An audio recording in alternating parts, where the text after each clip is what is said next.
The world is on a knife edge.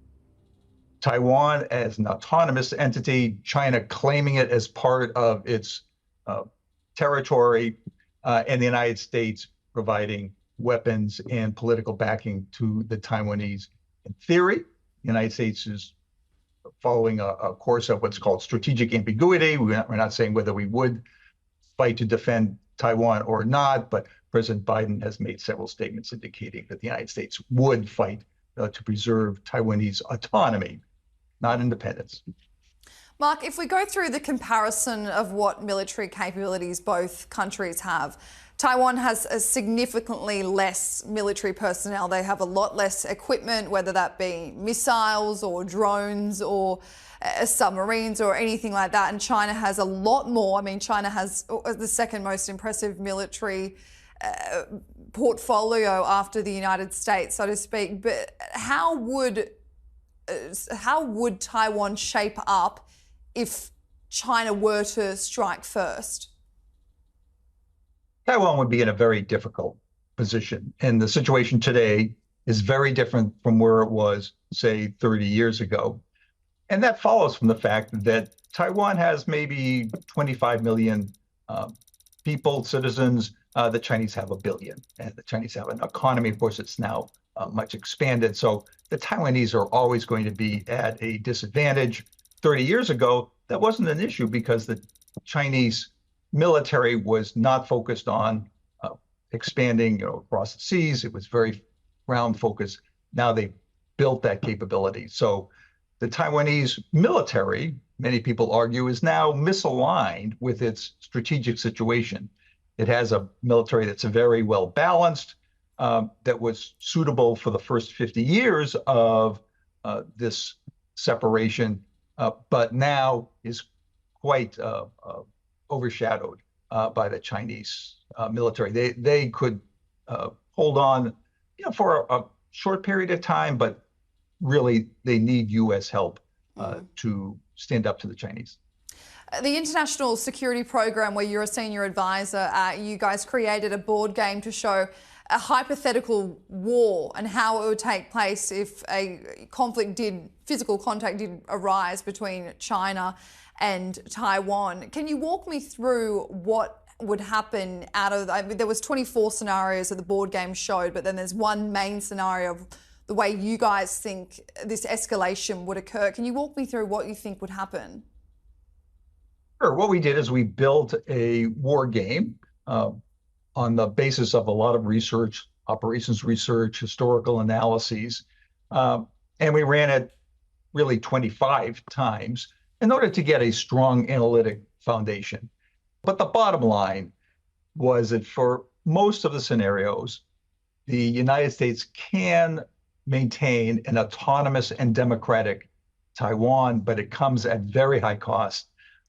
The Taiwanese economy is devastated. The United States loses 2 carriers and about 15 ships, hundreds of aircraft, thousands of personnel. And it's also very damaging to the Chinese. They, in many scenarios, have an invasion that collapses, and that produces 20, 30,000 POWs. Not clear the Chinese Communist Party could survive that kind of a very public defeat. Mark, for someone with your expertise, how do you think China would actually invade? What would the day look like when they decide in 2027, if that is the year that they do decide to invade, what that moment would look like? Would it be Chinese ships and submarines circling the island of Taiwan? It's obviously not a large area compared to China. Would it be aeroplanes? Would it be the use of having troops quite literally dropped onto the coastline of the beaches? If the Chinese decided on an invasion, which we don't say is likely, but we do say is plausible given Chinese rhetoric and its military buildup, it would begin with what the Chinese call a fire strike, and that is an attack by missiles and aircraft against the Taiwanese forces and its government in order to strike early and damage many of those capabilities that would take out most of the Taiwanese Air Force, for example, in its surface ships. And then you would see a combined operation. That is, you would have amphibious ships leaving from the Chinese mainland, landing troops on Taiwan. They would be supported by paratroopers and air mobile troops in helicopters. In our war game, we assumed that the Chinese would attack the US, figuring that the United States would intervene and it would be better to get the first blow in. So there are strikes against US naval forces, particularly against the two carriers, which are quite exposed early on in the conflict. Are the Taiwanese military training for this scenario? Well, the Chinese have been thinking about this for 30 years. This is one of their major military operation. I mean, they've looked at other smaller ones against Vietnam, for example. But this is the one that they are focused on. And the United States now has been focusing on this for 5 or 10 years. So both sides are thinking hard about what this kind of conflict would look like. Mark, if this situation did occur, obviously the distance between China and Taiwan it's a very small difference. It's about 100 miles, 160 kilometres. How quickly could Taiwan rely on help from the United States if a strike did occur in that quick moment from China? I don't know how quickly, for the average person who didn't understand how this would work, how quickly could the United States basically appear and help out? Well, the U.S. would help out not by getting troops onto Taiwan. That would be very difficult once the shooting starts, but by using its air forces.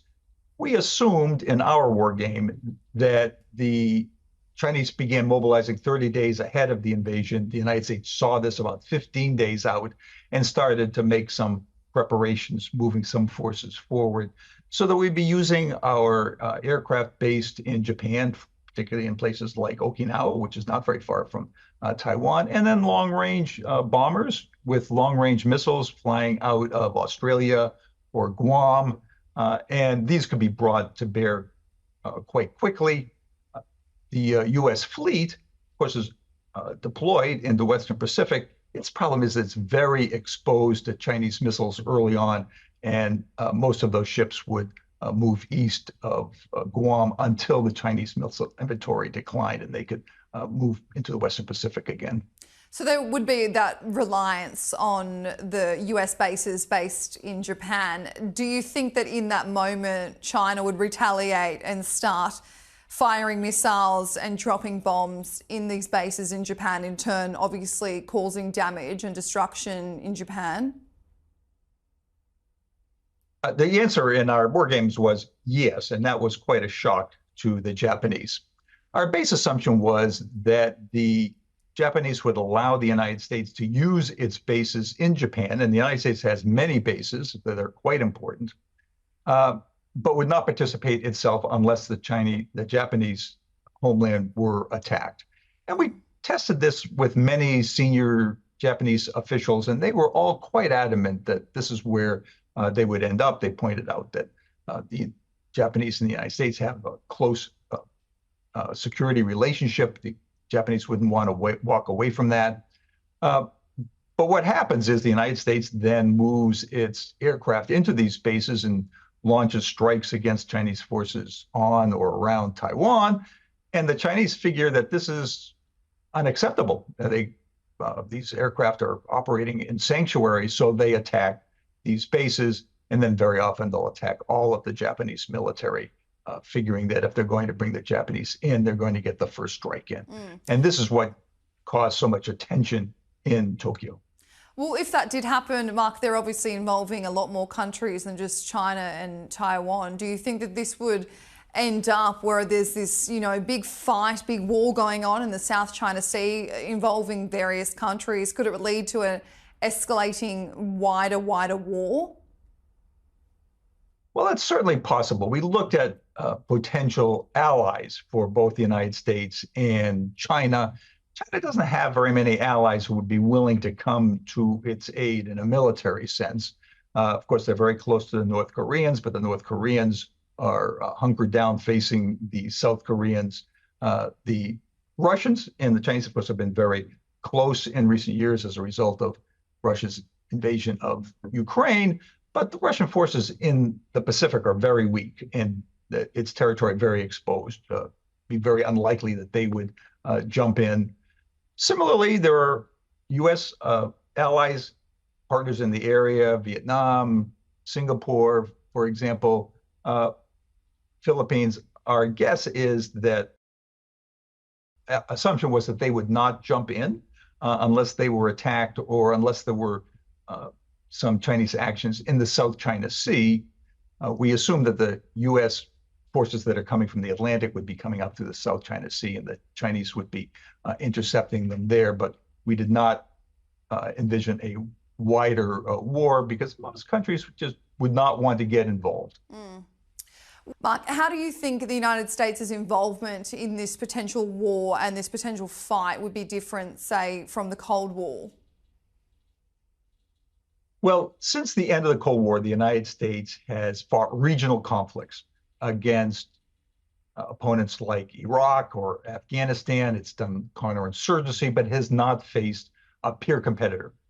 That is a power that has capabilities similar to its own. This would be an entirely different experience for the U.S. military. To give you a sense, the United States, in most of our scenarios, loses 2 aircraft carriers right off the bat. The United States hasn't lost an aircraft carrier since 1945. We lose hundreds of aircraft, 90% on the ground. Very different experience from the sanctuary that the Air Force is accustomed to operating in. They'll land on a runway that's very bumpy because it's been hit by Chinese missiles several times. They'll taxi past literally hundreds of wrecked aircraft that were destroyed on the ground. They would move into a barracks that was vacated by the previous squadron because they were all killed in the previous missile attacks. The hospital would be full of wounded. The golf course would be turned into a cemetery, and they would be told, "Welcome to Okinawa. Tomorrow you fly over Taiwan." And that's an experience that the U.S. Air Force hasn't had since 1944, 1945. Mark, it will obviously be a tough battle in this hypothetical situation that's obviously in your war games, but if it happened in real life in 2 years' time, as China is aiming to do, but who do you think would come out on top of a 2-day or 1-week battle? Well, we looked at what the conflict would look like over 3 or 4 weeks. And it's very bad for both. This is a conflict that both sides should avoid. The United States loses a substantial amount of military force. It would take many years to rebuild that. And of course, the Chinese lose a major part of their fleet and have the risk of the Chinese Communist Party being ousted from power. It's something both countries should avoid. With China having nuclear weapons, one of the more experienced nuclear programs they have there, and Taiwan not having any at all, how do you think the island has overcompensated in their military training or, I guess, plotting if they were to also strike China? Well, we have a follow-on project that's looking at exactly this question. What would be the effect of nuclear weapons in this kind of conflict? And of course, both sides want to avoid this if possible. The situation where the Chinese might well use nuclear weapons is if their beachhead on Taiwan were collapsing. And in many of our scenarios, it does. That is, the Chinese can get ashore and can expand their beachhead, but the U.S. and often Japan are attacking their logistics, their amphibious fleet, and the ability of the Chinese to sustain themselves on Taiwan declines. So at some point, the beachhead starts to withdraw. And the Chinese are facing this very difficult question. Do they accept defeat on Taiwan, or do they use nuclear weapons? And we have a variety of scenarios where they do use nuclear weapons. Mark, one of the biggest theories about how Taiwan would overcompensate, as I just asked you before, is plotting to bomb or send missiles to the Three Gorges Dam, which, as you know, is a 600-kilometre big dam in China. It's a huge project. It took decades to get off the ground. It brings in billions of dollars. It would, if Taiwan would to destroy it, how catastrophic would that be for China? Well, of course, it would be catastrophic because if the Taiwanese could destroy it, then you would get this, wall of water flowing down the gorges. But it's very hard to destroy dams long range, even with large missiles. Dams are very strong, and missiles, although they can do considerable damage, against large concrete structures, it's much harder. Do you think that if they did pull it off, that China would retaliate with nuclear weapons enough to quite literally sink Taiwan? Well, I think that if the Taiwanese did that, were able to destroy the dam, cause this rush of water, I mean, it would, kill hundreds of thousands of people. That might well push the Chinese over the edge. Now, the Taiwanese also might do this in retaliation for Chinese nuclear attacks, or as a way to deter those attacks. In other words, you attack us with nuclear weapons. We don't have nuclear weapons, but we will, use the equivalent, our conventional weapons that can cause catastrophic damage. Mike, getting more into the political nitty-gritty, why do you think the United States and Australia and a lot of other Western allies won't recognise Taiwan as its own country just yet? As we've spoken about, that the US has vowed they've got their own big, alliance with Taiwan, but they still won't recognise it as its own country because of the one China policy. But is there a world in which that they could do both things? Well, the Chinese are absolutely adamant that if you want to do business in China, if you want to have diplomatic relations with China, you have to accept the one China policy. And the United States and other countries have done that. Now, at some point in the future, could you imagine an independent Taiwan? Well, the word independence is literally fighting word, a fighting phrase for the Chinese, because they are adamant that Taiwan is part of China. So you might see an autonomous Taiwan continuing for many years in the future. I think that that's what the United States would like to see. If the president of Taiwan were ever to meet with the president of the United States, this would be, again, a huge issue for the Chinese. So all of those visits get very sensitive. We saw that, for example, when Speaker Pelosi went to Taiwan. China launched all these missiles, made its criticism felt.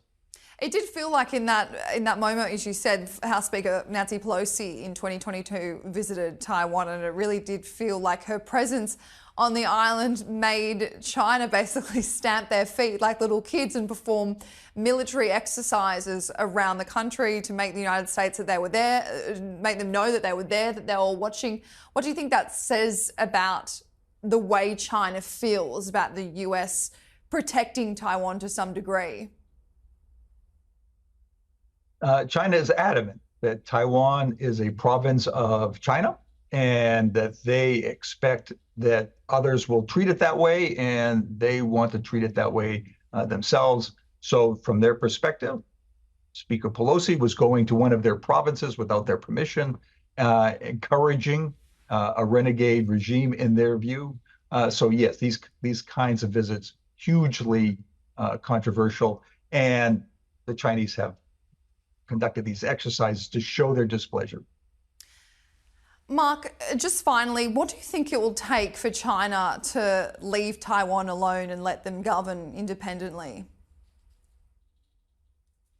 It's going to take a long time for the Chinese will leave the Taiwanese alone. This notion that it's part of China is deeply ingrained in Chinese politics, and it's not just the Chinese Communist Party either.